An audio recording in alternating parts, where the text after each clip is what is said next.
You're listening to Force Majeure, an actual play Star Wars podcast. My name is Adam and I'm your host, and today's episode will be brought to you after these words from our sponsors. Welcome to this week's installment of the Carabrine Adventure Hour, brought to you by Carabrine's Crystal Craft Cleaner. Remember, if it's not Carabrine, it's not crystal clean. I am your host and records keeper for the Liminal Bureau, Alexia Calorino, and you are joining us for Chapter 4 of our current part work, Captain Bastion in the Jaws of Destruction. When we last left the good captain, she had been following the sounds of spectral chanting into the torchlit ruins, only to be led a merry dance into a pit. We rejoin her now, dusting herself off and finding her footing. Space between places. A place between spaces. What happens in the in-between is all in a day's work for the Liminal Bureau.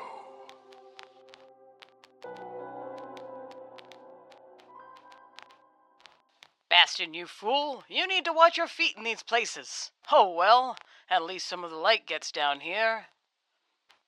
As her eyes adjust to the darkness, she scuffs a boot against the detritus on the pit's floor.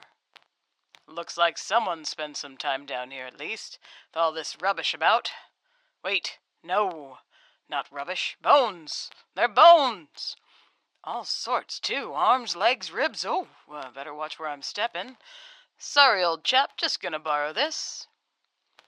Captain Bastion hefts a promising-looking femur that could prove a useful tool for an escape when something gives her pause. What's this? There's ridges in the bones. Parallel scrapes all along. Seas and stars, these are teeth marks. Not just any teeth if I'm to judge. With the width and the spacing, they're human. A shadow creeps over her heart and twists her stomach as she considers the hideous realization and what it could mean for her and her future.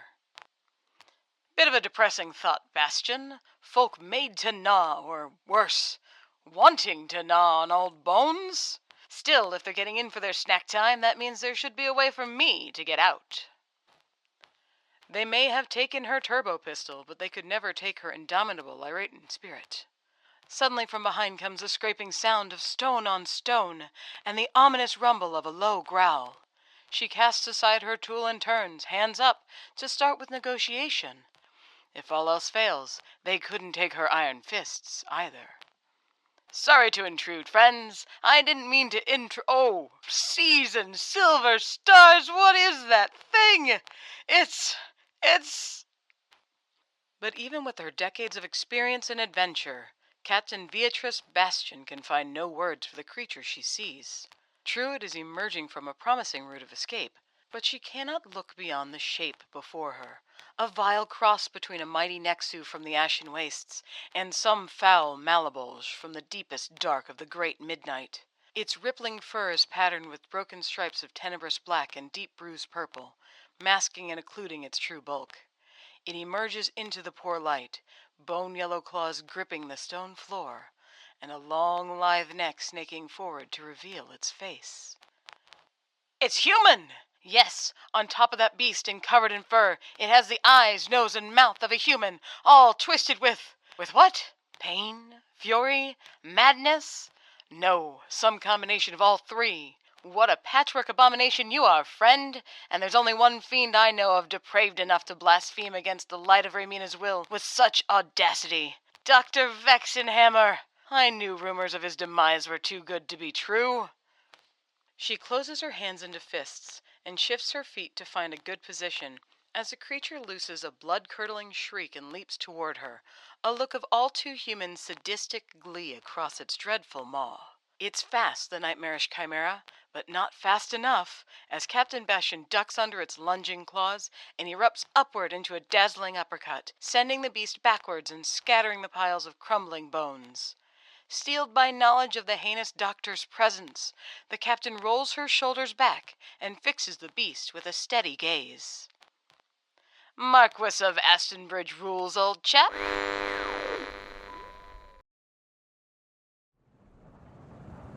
The Aurora cuts through the bruised sky, its long, elegant frame trailing wisps of condensation in the thin air. The storm has passed, but the skies remain haunted, heavy and dark, with rolling clouds churning sluggishly overhead like the breath of some slumbering god. Below, the land stretches out into greys and browns, cracked earth, jagged ridgelines, and long swathes of ash-brown plains where nothing grows. The Ashen Wastes. The wind rattles softly against the reinforced windows of the Aurora. The engines thrum steadily but strained. The ship, once a luxury vessel, now bears the scuffs and scars of survival. Patches along the hull, soot streaks near the exhaust port, the remnants of the transformation into a ship of necessity. You're all on the ship. You're all on day 2 of your journey into the Ashen Wastes. You're about halfway through your journey to where Voss says that the temple, the tomb, the location was. I'd like you all to introduce yourselves. And as you introduce yourselves, I want you to tell me a little bit about what you have been doing on this journey, or what you are doing right now on this journey. Just give me a little bit of an idea about how you travel. So we'll start, I think, with Adam.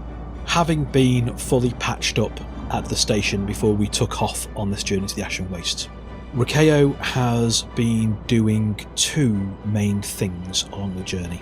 The first has been trying to go through the books and records and correspondence that are kept on this airship and that may have been saved by Kuro from the house. Looking at what is ahead of us, really, tracing back the journey that LaRue did and trying to get an idea of what's to come and what he can gather from the notes taken from the complex where LaRue found the prison. Now, there is there's 2 potential difficulties here. The first is that the diary is currently with Kuro, so it entirely depends on whether or not Kuro will let Rikeo have a look at the diary to plan ahead, really, or if that's being kept secure, or if that was given back to LaRue. It would have been given back to LaRue, but I would imagine that he would quite happily pass it over to you, given what we're doing. Okay, well that's useful. The second thing is a slightly more pressing and a much more personal problem for Rikeo than anybody else. And that is that his Miralukan sight will only let him read certain texts, that being those texts which have been written in a specially formulated ink which contains suspended dust of force reactive crystals, which means that the writing that someone does with that ink can be seen to Miralukan sight. I suspect that this diary is not one of those books, so he will have to be working with Rio Dusk, the librarian, who will be reading the books out to him, because he can see that there is a book, he perceives the shape in the force, but he can't read what's written.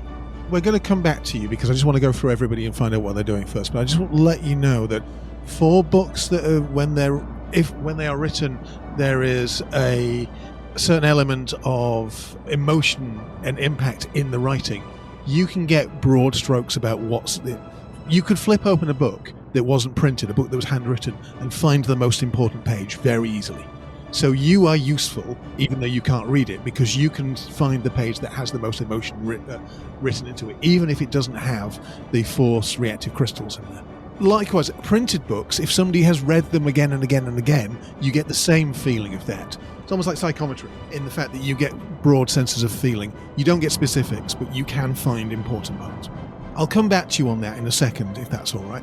And I'll go to, because Lou was mentioned, I'll go to Lou. What's your role and what are you doing while on this journey?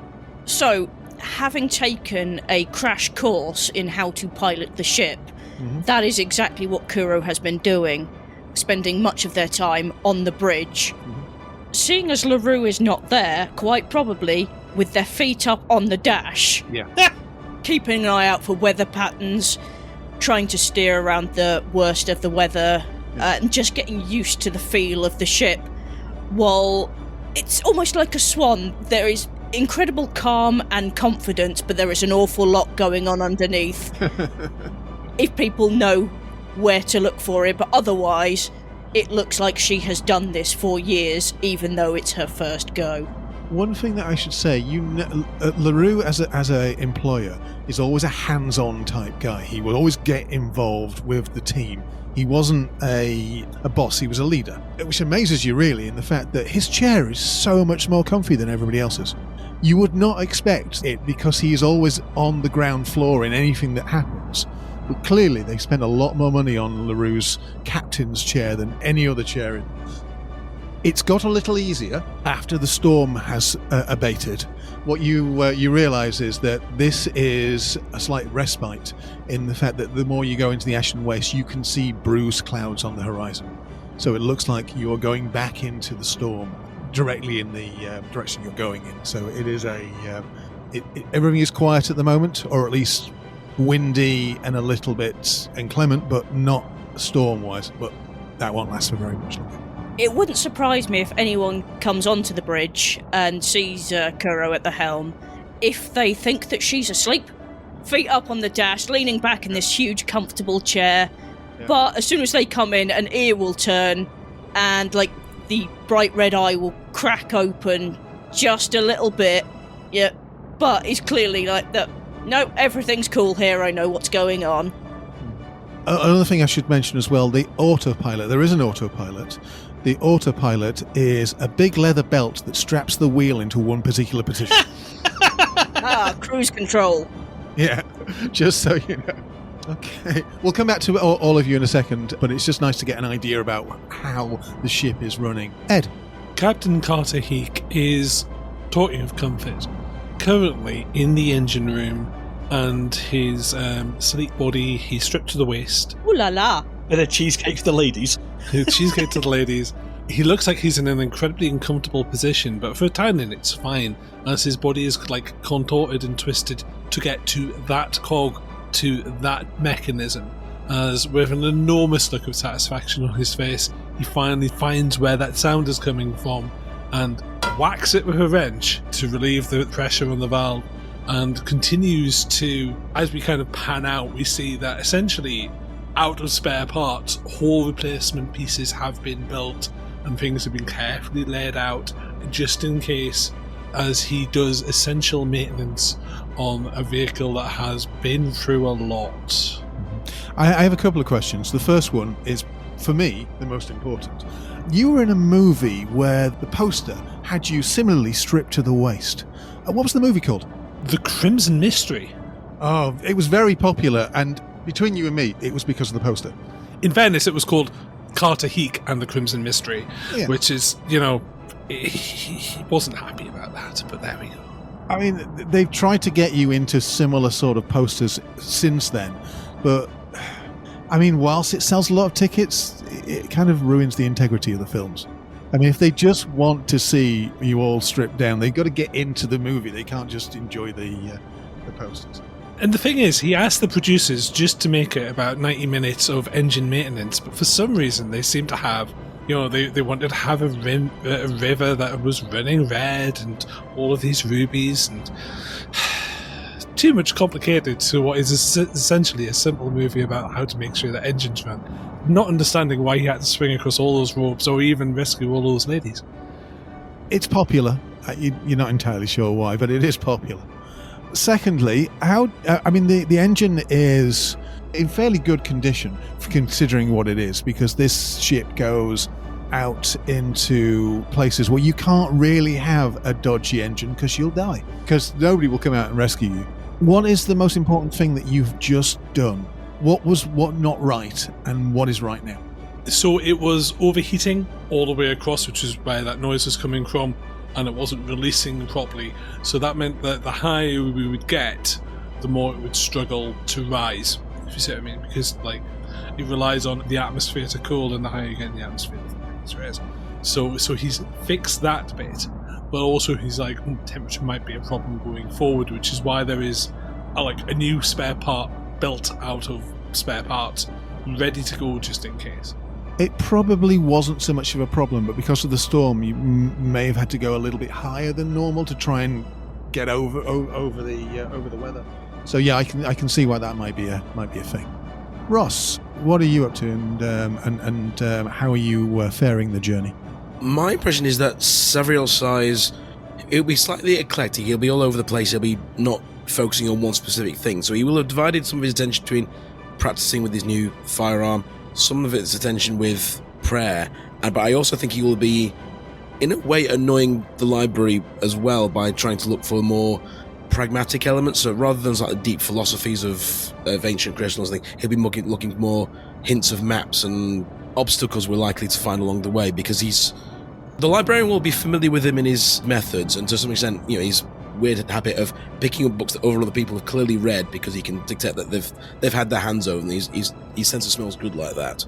He's not a deep reader, and he's not someone who likes to leave books in nice tidy piles. So I've got the impression that all of these people, well, except perhaps our priest character, will be familiar with his bad habits on occasion, but tolerant of it because he tends to try and find that detail. How are we actually going to get there to the things on other expeditions?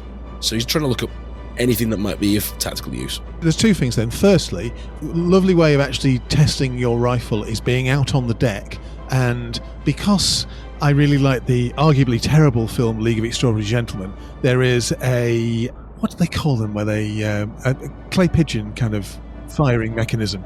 I used to go shooting. It's a trap. Yeah, trap. That's the word. It's a trap! Yeah. That's not the best line to use in a Star Wars related podcast. So you spent some of your time sorting out your sights on the new weapon, making sure that it's all alternate. It seems like a fairly reasonable weapon, considering it's probably more than a few thousand years old. It does have limited power, but the amount of shots that you're doing isn't really impacting it. It's not like there are 20 or so shots in it. It's more like a phone battery almost, in the fact that you can see you're using up the power by shooting, but it is not necessarily going to be an impact to you at any time. I imagine some of the day would have, if there were books on gun maintenance in this library as well, then I imagine he would there have is not first. Okay, fair enough. Yeah, when I start talking to Adam about his reading of his book, you can assume that you are, if you wish to be, in the room, and we'll talk to you a bit as well. But the library on the ship is eclectic. It is a mess. It is not very well organised. There are piles of books in this room where one person, LaRue more than likely, maybe Voss, has been digging through and putting things to the side. It is like the cart in a library rather than a library itself. Right, okay. So the journey has quietened down. Kuro has clearly got a handle on the piloting, certainly far better than the piloting that Sato did, where he scraped the ship on a number of different things while he was trying to get a handle of it. You find yourself, Rakeo, in the library with Dusk and Voss, and I say library, it's just off from the main room, pouring through books. Dusk is essentially helping you directly, but Voss is flicking through various different things as well to try and remind himself of the journey. He's got a map out in front of him, and every so often he'll make a mark on the map, which after every 20 or so minutes he'll go up and speak to Kuru and just say to advise on a direction as a location. You are going through the diary, is that right, Adam? Predominantly, yes, I think so, with the help of Dusk. Now, you've got to choose between a role right now. You can either roll a law roll or an education roll. Or you could do both, to be honest. It really depends on which you roll as to what you actually will be getting out of this. I'm going to give you a boost on either of them because you are being helped by the librarian, and a boost because of your ability to find the most emotionally charged information. We have a destiny pool to roll as well. We do. Good point. That is 2 light side points from me. Oh, 2 light side points from me. Clearly, I want you to do well. 1 dark side from me, because clearly I'm trying to sabotage us all. 1 dark side from me. 1 dark side from me. That's 4 and 3 then, on the favour of light side. Okay. So, Adam, are you looking through this book for educational purposes or law purposes? Just to give you an idea, if you're doing a law roll, you'll get information around the reason why they're going there, what they feel the temple might have been about, and essentially you'll get things that are steeped in lore. Whereas education would be more about why the trip was set up, where they went to, what they were doing, more modern day things regarding the diary. So both of my skill pools for this are identical. My education, my law are both the same. But I feel that Dusk and Voss are probably... They will be the ones that will be focusing, and I suppose to a degree, Savriel, they'll be the ones that are focusing on the mundane aspects of the diary. Yeah. So I'm going to roll law, because I'll be focusing on the spiritual side. And this also kind of ties in as I'm going through with this. The other thing that I've been doing during the time and will continue to do is meditating and praying to try to overcome the emanations that are still coming from the crystal. Because even sealed up and boxed away, there is still that low-grade hum. So it's the same kind of process of that focus, that meditation, the reaching for the subtext and the feeling of the diaries. Pertinent question. Where is the crystal? Sealed away. I imagine this being Lambert's pleasure stroke archaeology yacht. I imagine there will be a vault somewhere on the ship where he will put If you flip a light side, there's a vault. If not, there isn't. The ship itself is his vault. He doesn't have anything separate that he keeps away from other people. I think there's going to be a vault, and I think that Kuro knows where it is and what the code is. Yep, I'm happy for that with a light side. Yeah, so I will flip that light side point. So it is in that vault, just to try and add an extra level of distance from it and the outside world. Mm-hmm. But yes, what's the difficulty of my roll, please? It is just a basic difficulty. 2 purple. That is 3 success, but 2 threat. Okay. There is a threat. It is not necessarily obvious what it is at the moment, but I mean, I could say that I'm keeping them for later, but there is a reaction to it, and you'll find out what that is later. But success-wise, the expedition was arranged after LaRue spoke to a man who, weirdly, is remaining nameless, but their source was a priest of Neridia who was interested in finding out where the other parts of the horizon landed. And it was thought that the Ashen Waste was where the aft part of the ship crashed down. Most of the parts of the diary that prior to them getting to the tomb don't say much about the lore. It's more about who arranged things, why it was there, things like the amount of cans of beans that they required and stuff like that. It's not interesting stuff. But as soon as they get to the location, which is, it's not longitude, latitude, but it's more anecdotal in the way that it says that we went to here, then we went to here, then we went to here, then we travelled 6 hours to the east, for example. So it's something you could work out. It describes a large tomb. Now, this tomb is in the Ashen Wastes, and the Ashen Wastes are kind of a grey sand. It's a desert, and they were found where by sifting through the sand and determining exactly how much in the way of obsidian there was in the sand, which suggested a great amount of heat from something in the past. So the way they found it was looking for an impact crater under the sand. They weren't doing anything of any great value or any great use when they were digging through. They couldn't really, they didn't really find anything until a sandstorm cracked up, and the sandstorm almost magically brushed away the sand from the side of what was seemingly a cliff face of black obsidian with 2 very large doors, which they took a few days to dig out. But after they dug it out, there's an etching of these doors in the diary, and they are completely covered in runes. Central to it being a large crown made of thorns just across it, either as a celebration or a warning or something like that.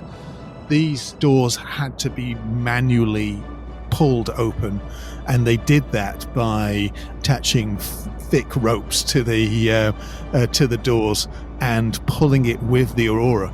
It took quite a few days to break in, but they managed to open the doors no more than, say, 5 feet. to allow them to get in. There's a number of different murals which have rough sketches in the rooms as they went in. It is a labyrinth down there, but the first few rooms showed the crash of the Horizon and the breakdown of the ship. So this is where they thought they'd maybe found the aft part of it, because this tomb has been created as almost like a celebration of this crash. Celebration, not the right word. A commemoration of the crash. There was a certain amount of information regarding one of the survivors there, and there are pictures of the Vreen here. It's clear to you that LaRue was not that interested in this part of the area because it's all kind of brushed over. As soon as they start mentioning the Vreen, he kind of stops being interested, but it looks like there's the survivors of the crash of the aft side.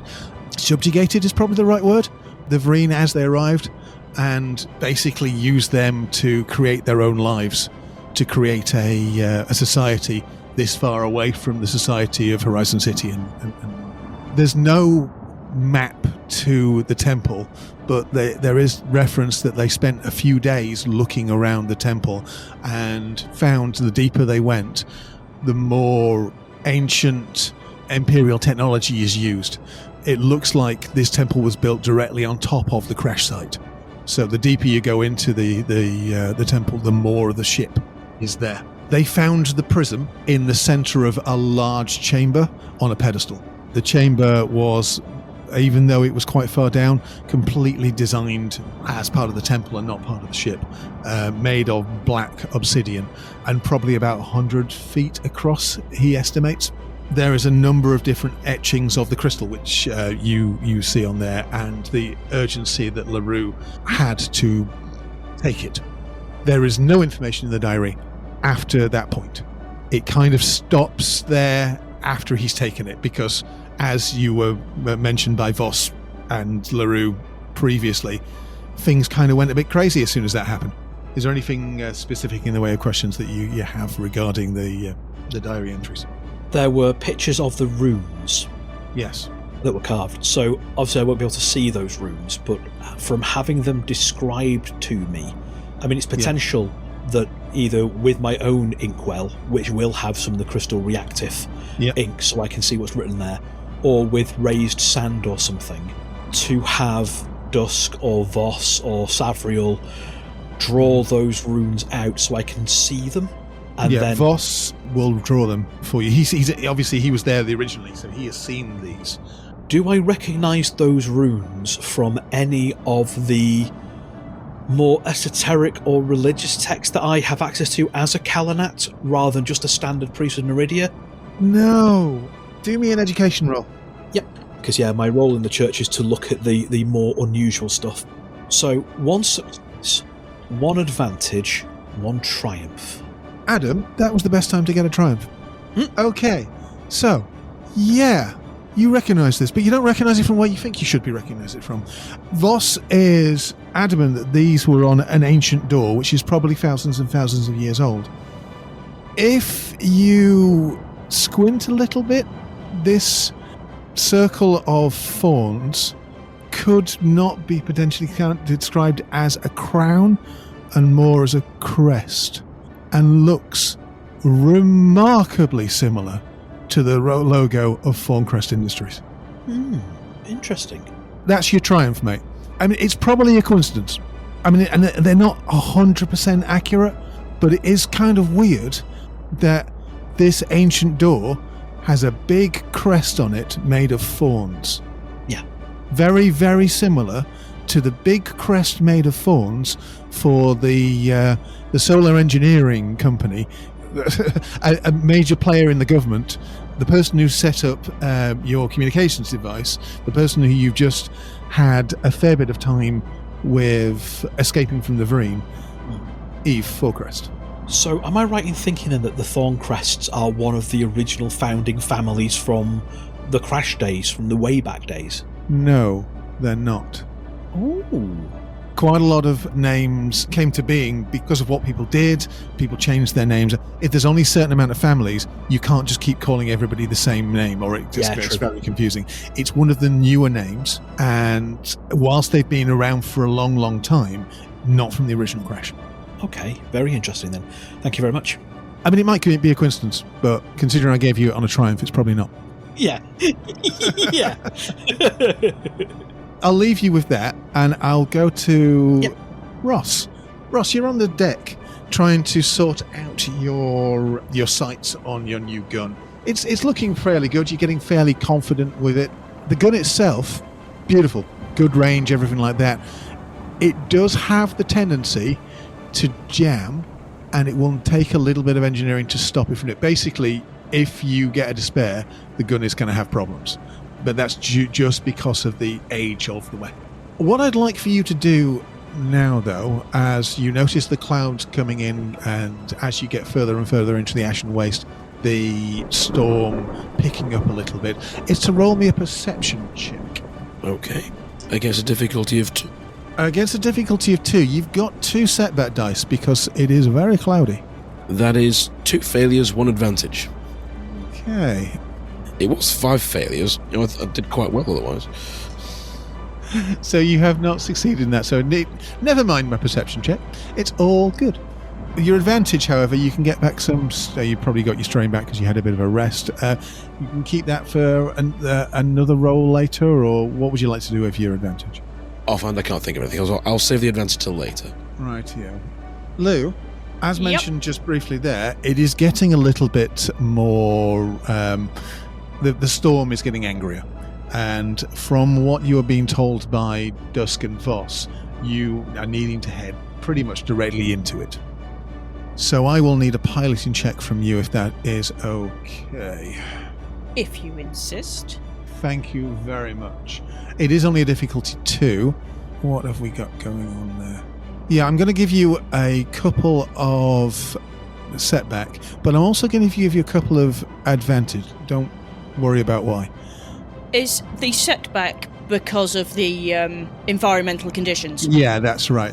Visibility is poor, sky is chaotic and turbulent, that sort of thing. I have 2 ranks of outdoorsman, which means that I remove setbacks per rank of outdoorsman from checks to move through terrain or manage environmental effects. Fantastic. You can ignore those setbacks. You keep the boost, though, because the boost is because of similar reasons. Visibility is poor, sky is chaotic and turbulent. That is 2 successes and 2 advantage. Okay. Is there anything you'd like for your advantage? You are really getting into the feeling of this ship. It has all vehicles have their own personality, and you're kind of clicking with this one quite well. So I would like to use them to represent that I now understand the way that this ship moves, the way that it works, the way that it trembles in certain crosswinds, and how to manage that. I would also to take off any potential setbacks or make sure that everyone is strapped in safely in case we hit some exciting crosswinds. Ladies and gentlemen, this is your pilot speaking. If you would like to strap in, we may be up for some turbulence. Okay. As you set further into the Ashen Waste, you are right, it is getting more and more turbulent, but your masterful piloting skills allow you to not be impacted by the weather as much as you would possibly think. You continue into the waste. You've got about another 2 days of travel to go, and it looks like the storm isn't necessarily going to be getting worse and worse as time goes on, but it looks like there's probably going to be a fair bit of stormy weather as you go. The day continues on. You travel further and further away from civilization. It is desolate out there. There is nothing. If you crash now, you do not have enough food to get away safely. It is about as far away from Horizon City as you could possibly imagine. Sometime in the afternoon, the radio crackles to life. The long-range communication bursts into life. The one that you were added into the Aurora when you were at the Ironvale station. Aurora, this is Horizon City, over. Aurora, this is Horizon City, over. It's not linked into the cockpit or anything like that. It is a separate piece of equipment that was being added in.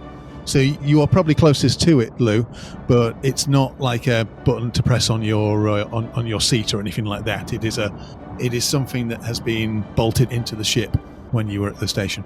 I'll take it unless anyone else wants to. It'd be either you or Heek, I imagine. Yeah, well, that's it. Ed, do you want to take it? Can be. He can be. Have finished being in the engine room and about to go over to the controls when it comes over. I'll take that, Captain. You concentrate on the weather. Over. Identify yourselves, please. Over. This is the Aurora. Over. Patching you through now. There's a pause and a couple of clicks, and you hear the voice of Lambert LaRue. Hello? This is Captain Carter Heek. He says as I open the little laminate instructions. Over. Captain, how's it going? Are you, well on the way? We have an excellent captain of the ship. The pilot is superb. Rough weather, smooth sailing, thanks to excellent pilot. I think those who are looking at papers are looking at papers. The engine's fine. Everything top condition so far. And unconsciously, I tap the wood paneling. Mm-hmm.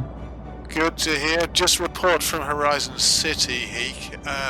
Everybody's safe back there. We've not had any Vreen attacks since you left. No sign of Vreen here, but then they don't fly. Sato and Vale have been talking to the council about the importance of this mission. You have the backings of the council, seemingly. I just wanted to check in. So I turn off Mike and go, does anyone have additional report? Nothing that I can think of. No further updates from our end. Over. Alright, well, keep yourselves in contact. I imagine you're about 2-3 days away from the site.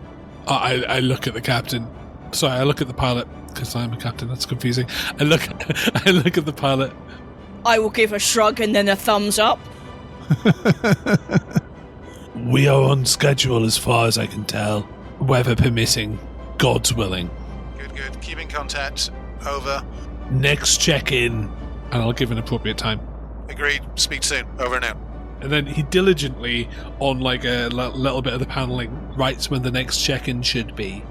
And writes when this check-in completes, with nothing to report, and does actually the paperwork. Because he is that sort of an engineer. A good one. The day continues on as one would expect.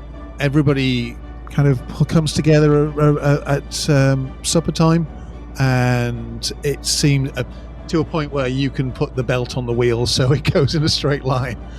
And Voss and Dusk don't quite keep to themselves, but they bring books to the table, sit next to you, Adam, and kind of try and continuing to try and work out what the next thing is. They're talking about things that wouldn't necessarily be connected to the diary, bits that are missing, like the connections with the Vreen, and the fact that whoever this figure was clearly was a ruler or a leader of the Vreen, subjugating them when he arrived. So they're postulating that potentially this is why the Vreen were attacking, because they are a group that are under the thumb of whoever this person was that created the prison. It's the thing with long journeys. Whilst the weather is rickety and the ship kind of vibrates as you go through the storm, it's not incredibly exciting because it's a long journey. Heek's going to look at the belt, decides that he doesn't like that much, and satisfied that, because you were saying the ship is fine maintenance-wise, satisfied that enough maintenance has been done, build a better belt, which is essentially going to be a crook lock, but still. Unless there's something else happens, the rest of the journey is going to be building a latchy thing that works, which is less likely to slip just at that moment when we get attacked by something horrible, which I'm sure is coming. Okay, unless anybody has anything, the day ends without any sort of impact, and you're on to day 3. Adam. Mm-hmm. Blackness coils around like smoke, then fire. You stand at the eye of the storm amid a land choked by ash and thunder. The sky above you splits with veins of red lightning. Beneath your boots, the earth groans, ancient, unburdened, alive. The air is filled with sound. Drums, perhaps, or the pounding of heartbeats. Not one, but thousands, too loud and too old. Before you rises a vast, jagged structure, part temple, part machine, carved into a crater of molten glass. Runes ripple across the surface like oil on water, pulsing with a rhythm that you can feel within your bones. Without walking, you move forward. The world carries you into the heart of the monolith, into a colossal circular chamber. At its centre lies a sarcophagus, black stone, sealed by chains of crimson and silver light. Suspended above it, you recognise the prism, radiating cold purple fire, humming with a tension that feels like screams silenced for centuries. Its glow dances around the pools of oil on the stone floor and reflects into the wide, solemn eyes of beings kneeling around the tomb. These are the Vreen, but not the beasts that you know. In this vision, they are mourners, monks, guardians. They chant in a language older than memory, each word pulling at something deep inside you, like a forgotten name on the edge of recoil. Then the vision fractures, like glass, under the strain, and you wake. Stay free of your journey. I think Rakeo sits bolt upright, heart pounding, slowly wipes the sweat from his forehead with the back of his hand, reaches for his amulet in the shape of the two moons, the symbol of his goddess, and focuses on that, calming his breathing.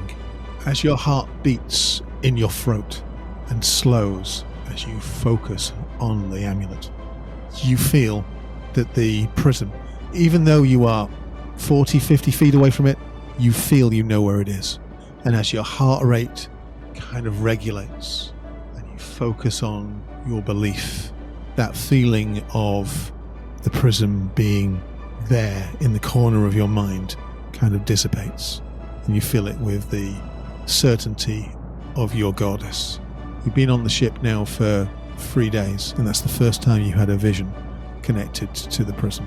But there is no doubt in your mind that this vision is because of your proximity to it.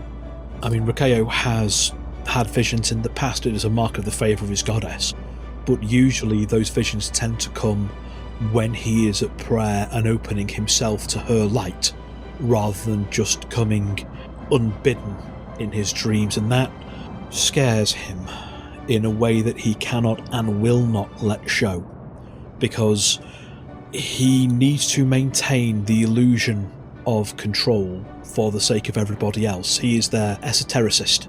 It is his duty in this crew to have that eye open to the supernatural world, to open himself up to that so that the others don't have to, and so they can be forewarned for what's coming. But he can't let himself fall to the fear. But it is definitely something he's going to need to let them know about when we gather for breakfast.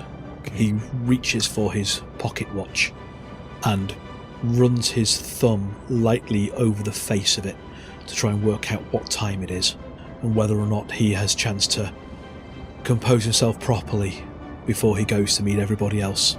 You've got time. It's early. It's maybe an hour before you'd usually wake. You were jolted awake by this dream, but you don't necessarily need to go back to sleep. Yeah, and he knows that even if he wanted to, he couldn't at this stage. No. So he folds himself into a comfortable position, again knee creaking as he does so. He holds his amulet, he stills his breathing, and he loses himself in a meditative trance, just reaffirming his faith, reaffirming his self-control, steadying his thoughts, bolstering his resolve, really, before it is time to get up, clean himself down, and get ready for breakfast with the others. Okay. I suspect the only other person who's awake at this time is Lou? Yep, so Kuro doesn't sleep very much. They don't need to. So it would almost certainly, in the pre-dawn light, be checking like the headings, checking weather conditions, doing some light exercises just to burn off some of that pent-up energy from being on the ship. If you could do me a perception check. Just difficulty 2. That is 2 successes, 2 threat, and a triumph. I'm quite happy that the threat could be strain on the ship, because of the storm rather than on yourself? I'm happy to take the strain on myself. I am running on little sleep because I don't like to leave the bridge for too long because of the weather, and no one else can really manage it. Yeah. Okay. At first it's just a shape, a shadow sliding through the storm-thick sky, keeping its distance amongst the clouds. But as the aura dips between the clouds and the wind breaks for a heartbeat, you see it clearly. The ship is long and lean, a dark silhouette stitched with lines of glowing crimson. Not for the aesthetics, but for the targeting. Its hull is armoured with overlapping plates of matte black alloy, absorbing light like a blade drawn in silence. Along its undercarriage, modular weapons bays hang like wasp stingers, silent for now, but unmistakable in their purpose. Two broad wings arch backwards, stabilising the vessel against the harsh winds, with smaller rows of vertical fins giving it the look of a predatory bird of prey. Along the bridge, a crimson insignia flickers to life for a moment, the mark of the Council's private fleet. Once thought ceremonial, now moving with deadly intent. Most telling of all is its movement. It's not drifting or surveying, but it's tracking. The ship is following the Aurora's path, not like a hunter seeks a kill, but like a jailer, watching a prisoner trying to flee. Someone is following you. Well, that ain't good. And that's where I'm going to leave it for today. Thank you very much to my players. Thank you, everybody, for listening in, and we'll see you next time.